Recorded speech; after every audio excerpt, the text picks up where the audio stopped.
we are going to learn about production of different types of blood cells along with their functions in our body. The blood cells begin their lives in the red bone marrow from a common progenitor cells called hematopoietic stem cells (HSC). Hematopoietic stem cells are multipotent, meaning they can differentiate to all types of blood cells.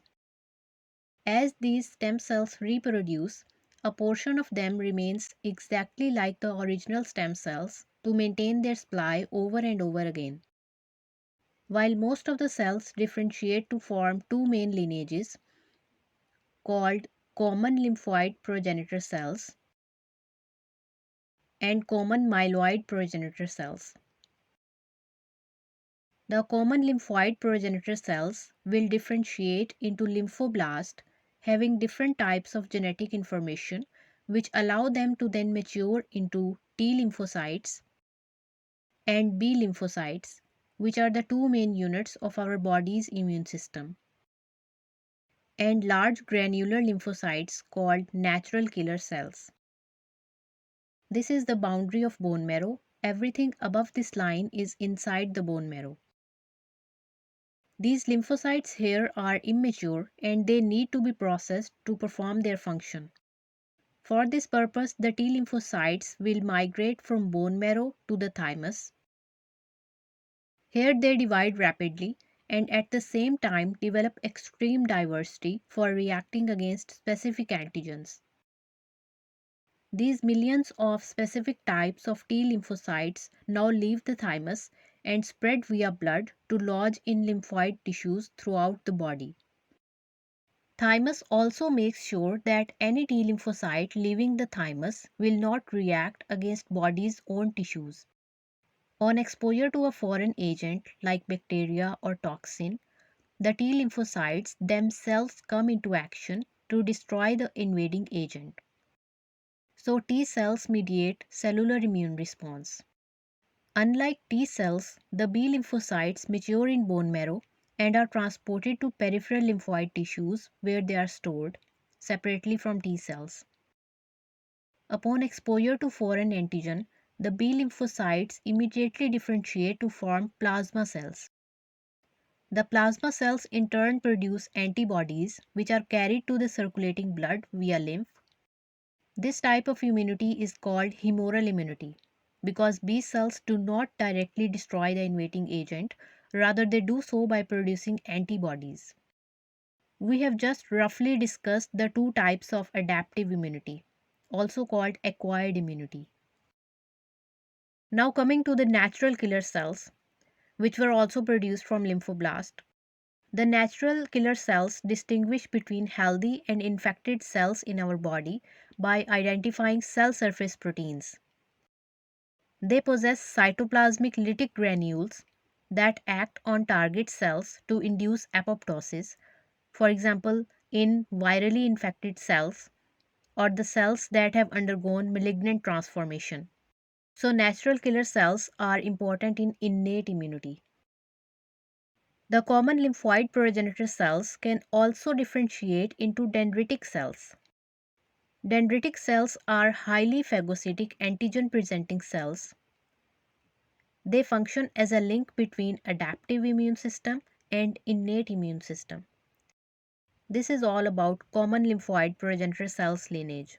Now let's look at the common myeloid progenitor cells lineage. The common myeloid progenitor cells can differentiate into different types of blast cells that can be myeloblast and monoblast.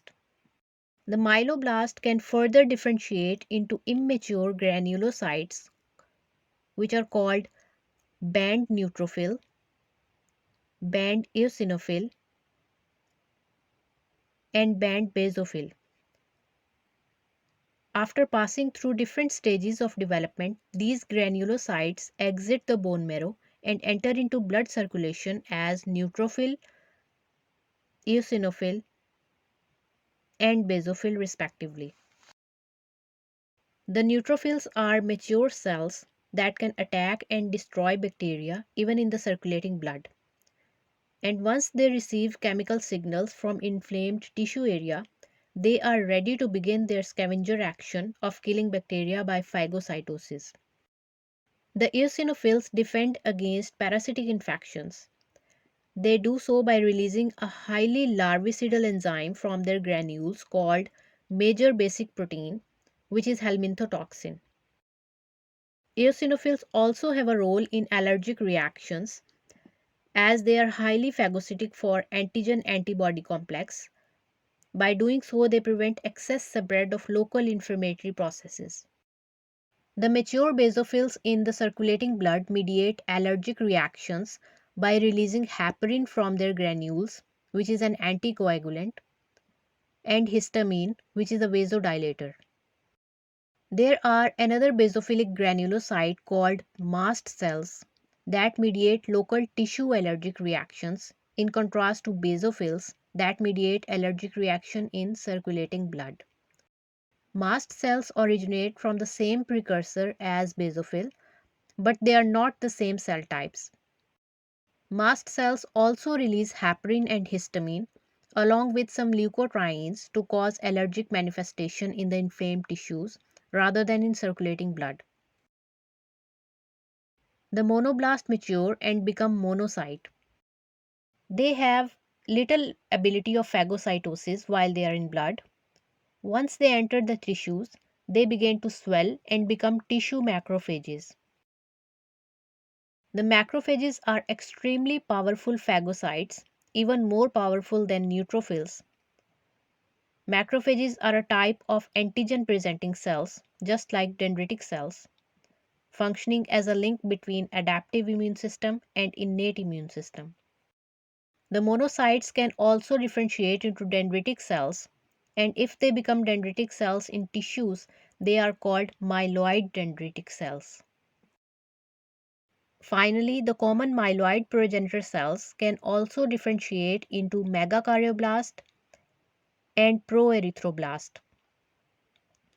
The megakaryoblast mature and develop into megakaryocyte in bone marrow. These megakaryocytes undergo fragmentation that result in the release of thousands of platelets per megakaryocyte. Platelets are very important in the initiation of blood clotting. The proerythroblast that is formed here divides multiple times, eventually forming a reticulocyte. The reticulocytes contain only remnants of cytoplasmic organelles. These remaining cytoplasmic organelles also condense and disappear as reticulocytes pass from bone marrow to blood circulation. The cell is then mature erythrocyte. The major function of erythrocytes is to transport oxygen from lungs to tissues, which is carried by a protein called hemoglobin. Erythrocytes are also called red blood cells because of the presence of hemoglobin, which is red in color. All the other cells produced as a result of hematopoiesis are called leukocytes or white blood cells because they do not contain any colored pigment, while platelets are only the fragments of cells.